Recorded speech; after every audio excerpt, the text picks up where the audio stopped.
Y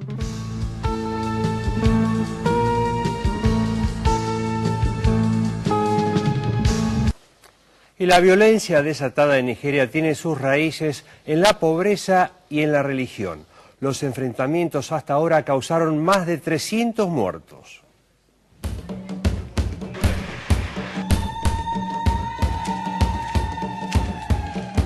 Los enfrentamientos que esta semana dejaron centenares de muertos en el norte de Nigeria son un eslabón en la cadena de violencia que desde 1999 dejó un saldo de más de 10.000 víctimas.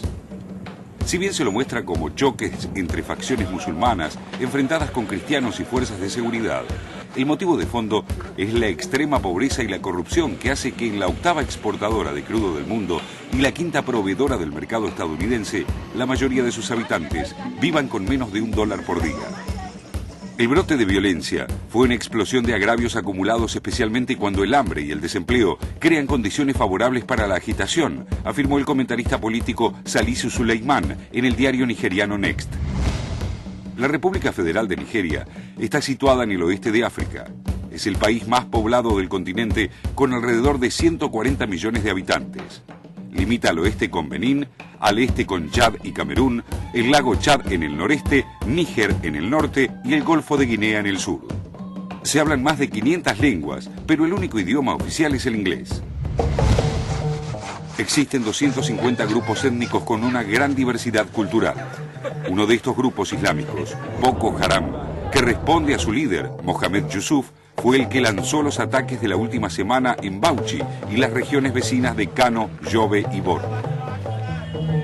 La ley islámica rige en 12 de los 36 estados nigerianos.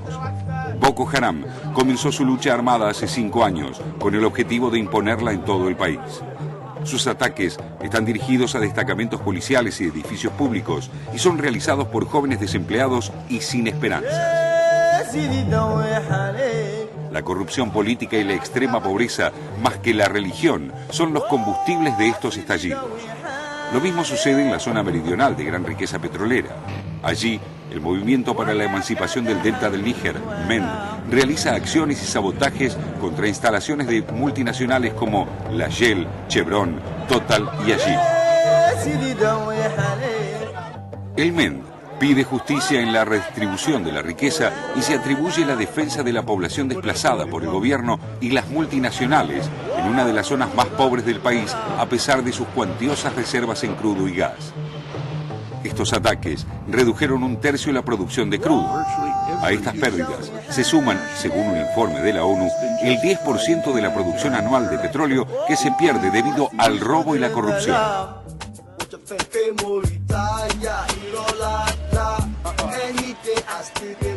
Según el último informe de la Agencia Internacional de Energía, la producción descendió 1 millón de barriles diarios respecto de la capacidad extractiva. Un dato sumamente preocupante si se tiene en cuenta que la economía nigeriana descansa en un 90% en su petróleo, desde que en 1958 la Shell Oil comenzó la explotación. En junio de este año, se conoció que esta empresa deberá pagar $15,5 millones para poner fin a un conflicto judicial que muestra el lado más oscuro de los negocios entre los gobiernos corruptos y las multinacionales. Each legal victory makes it more and more likely that these kinds of suits will continue and that multinationals, not just oil companies, will come to understand that they have obligations as citizens of the world.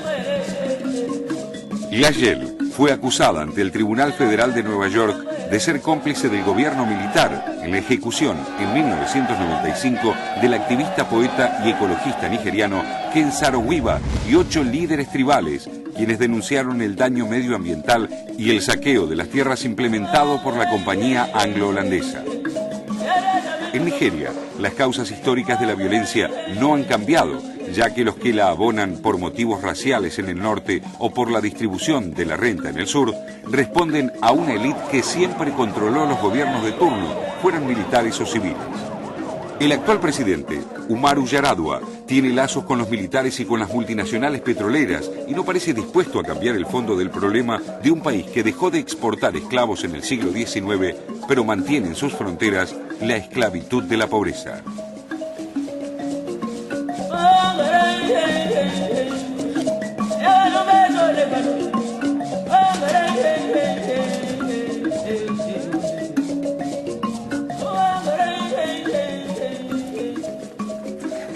Hay muchas cosas interesantes para decir sobre la vinculación entre las petroleras, la política y las dictaduras militares, ¿no? Yo entré en la página de Shell en Nigeria y es muy interesante, primero porque aparecen tomates.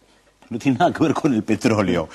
Y se habla especialmente de los proyectos de desarrollo. No, perdón, aclara lo de los Hay una tomates. foto de tomates, racimos de tomates, y todo tiene que ver con desarrollo. O sea, uno entra a la página de Shell, en Nigeria no parece una petrolera, sino que parece una ONG que se dedica a proyectos de desarrollo. United Fruit. Más o menos, en Nigeria. Eso me llamó mucho la atención. Después que Shell trabaja, según datos oficiales, en 28 países. 40% de los residuos tóxicos y de la contaminación en todo el mundo están en Nigeria. 40% de toda la contaminación de Shell en el mundo está en Nigeria. Eso no está en la página de Shell. No, eso no está en la página de Shell. Eso no está en la página de Shell. Eso está en la otra página. A pesar de que está en 28 países. La contaminación en los 70 fue, también no está en la página de Shell, 4 veces más que lo que fue la contaminación de ese buque que se hundió, el Exxon Valdez, sí. que fue una gran tragedia. O sea, los niveles de contaminación son impresionantes. Después, tampoco está en la página oficial de Shell, gran parte de la producción está en una zona que se llama Ogoniland, donde viven la gente del pueblo de Ogoni. En el 96, la Shell, que da mucho trabajo en Nigeria, eso fue un poco irónico de parte mía, tenía empleados solamente a 88 personas del lugar. El resto eran de otros lugares y muchos extranjeros, Pero no obviamente. tienen problemas con la inmigración, ¿te das cuenta? Reciben inmigrantes. ¿Reciben inmigrantes?